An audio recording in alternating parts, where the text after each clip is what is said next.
Bien le bonjour, donc dans cette vidéo Microsoft, je vais vous présenter l'organigramme de Microsoft 365 au sein du cégep de Sherbrooke. Alors, pour bien comprendre en fait comment se déploie le service Microsoft dans un établissement, il faut simplement comprendre un peu les distinctions entre les différents services et comment ça se gère globalement. Et dites-vous que c'est relativement la même chose dans chacun des établissements.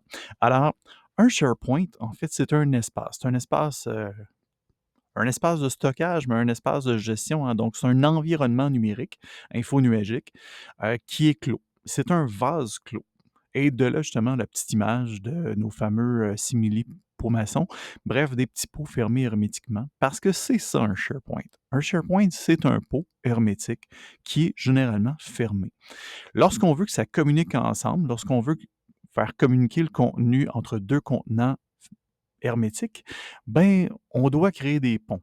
On doit créer des petites ficelles, hein, comme l'exercice scientifique qu'on pouvait faire quand on était jeune, de placer des petites ficelles de laine d'un pot maçon, d'un pot à l'autre, d'un contenant à l'autre pour transférer un contenu liquide d'un à l'autre. Ben, c'est le même principe lorsqu'on veut créer des partages, hein, lorsqu'on veut créer des liens de communication entre deux SharePoint, par exemple entre le SharePoint du Cégep de Sherbrooke et un autre cégep ou une université, ben, on doit créer ces ponts-là, ces ficelles-là. Alors, ça ne se fait pas naturellement, ce n'est pas automatique, ce n'est pas libre comme accès. Donc, comprenez bien qu'un SharePoint, c'est un vase clos pour sa sécurité, pour la sécurité des données, pour la préservation de la confidentialité et pour le respect des lois, justement encadrant la protection des données sensibles. Alors, de là, l'aspect clos du vase et donc l'aspect hermétique d'un pot. Donc, dans ce grand SharePoint Cégep de Sherbrooke, on retrouve finalement quelques grands services. Le service OneDrive, le service Exchange et le grand service SharePoint. Pour les personnes qui disent oui, mais le service Teams, c'est un service. Non, c'est pas vraiment un service. Je vous explique dans quelques instants pourquoi est-ce que c'est une coquille vide. Et ce n'est pas péjoratif de dire que c'est une coquille vide, mais juste factuellement, c'est une coquille qui est relativement vide, mais qui est bien construite. À travers tout ça, il y a Microsoft Stream. Je vous reviens dans quelques instants à ce niveau-là. Les services de OneDrive et Exchange, comprenez que ce sont des services personnels, donc non pérennes. Alors, un service OneDrive, un environnement, disons OneDrive et Exchange, est un environnement qui ne durera que la durée de carrière ou de passage d'une personne dans la communauté du Cégep de Sherbrooke. Ce qui fait que Gepetto Tremblay, qui vient aux études au Cégep de Sherbrooke, aura son OneDrive de Gepetto Tremblay, son Exchange de Gepetto Tremblay. Et à partir du moment que Gepetto quitte le Cégep parce que diplômé ou parce qu'il change de cégep, ben dans ce cas-là, ben, l'environnement OneDrive et Exchange, les environnements, en fait, disparaissent, tout simplement. Dès la mise à jour de la base de données, Gepetto Tremblay disparaît du réseau, tout simplement. Alors, ce sera super important que Gepetto Tremblay procède à une sauvegarde complète de son environnement OneDrive sur un autre périphérique, que ce soit un autre périphérique, un autre environnement infonuagique ou un périphérique USB de stockage. Bref, ce sera important pour Gepetto de bien sauvegarder l'ensemble de son contenu infonuagique du cégep de Sherbrooke avant de quitter ce cégep afin de conserver son matériel. Sinon, tout sera supprimé, pardon. Et non, on ne peut rien retrouver, récupérer à partir du moment que c'est supprimé parce que disparu. Alors, ça, c'est pour les environnements personnels, donc non pérennes, donc temporaires. Alors que les environnements SharePoint, donc tout ce qui est l'environnement global de SharePoint, est un environnement qui, lui, se veut pérenne. Pérenne au sens que si je crée un groupe de discussion ou un espace de stockage SharePoint et que je quitte le cégep par la suite, l'espace va me survivre. La grande, grande distinction. Donc, pour un département ou un service, de créer un espace de stockage SharePoint sera beaucoup plus profitable et beaucoup plus durable que de créer un espace OneDrive qu'on partagera à nos collègues. Alors, l'environnement SharePoint, lui, survit au départ de la communauté étudiante et de la communauté enseignante et non enseignante.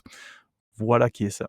Alors, dans un espace OneDrive, on va retrouver évidemment les classiques hein, qui se sauvegardent directement dans un OneDrive, bien sûr, à savoir Word, Excel, PowerPoint et OneNote, mais également les souhaits et les forms qu'on peut créer dans un environnement OneDrive, mais également lié donc à son compte OneDrive, parce qu'on peut créer Forms, un questionnaire ou un formulaire Forms à partir de Forms, mais en le stockant dans OneDrive. Bref, il y a des petites nuances comme ça qu'on verra au fil des vidéos de Microsoft. Dans Exchange, c'est le même principe, donc tout est lié directement, d'abord avant tout, à la personne et non pas à un environnement pérenne.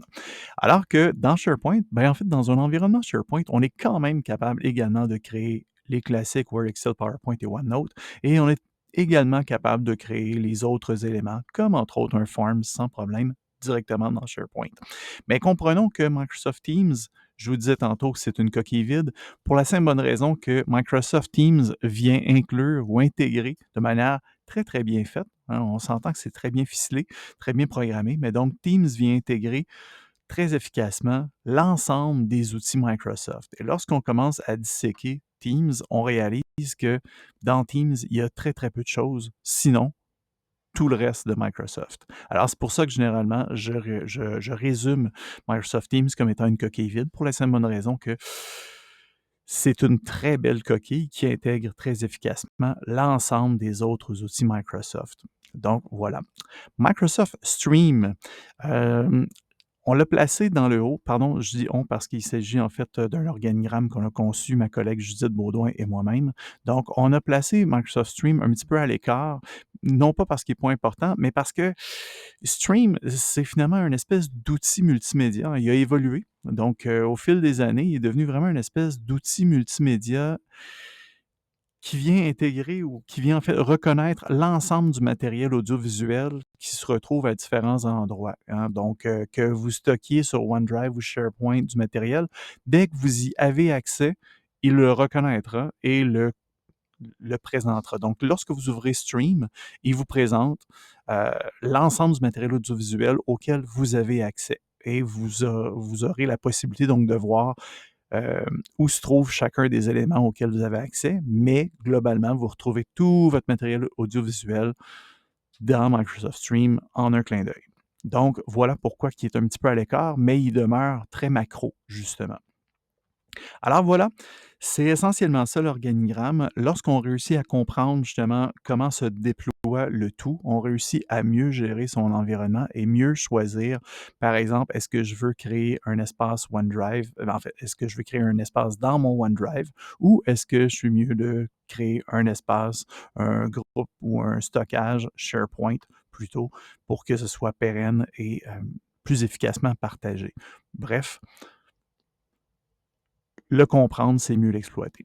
Alors, si vous avez des questions, n'hésitez surtout pas. tic.sser@cégeupsherbrooke.qc.ca, tic.sser@cégeupsherbrooke.qc.ca. Je vous remercie beaucoup.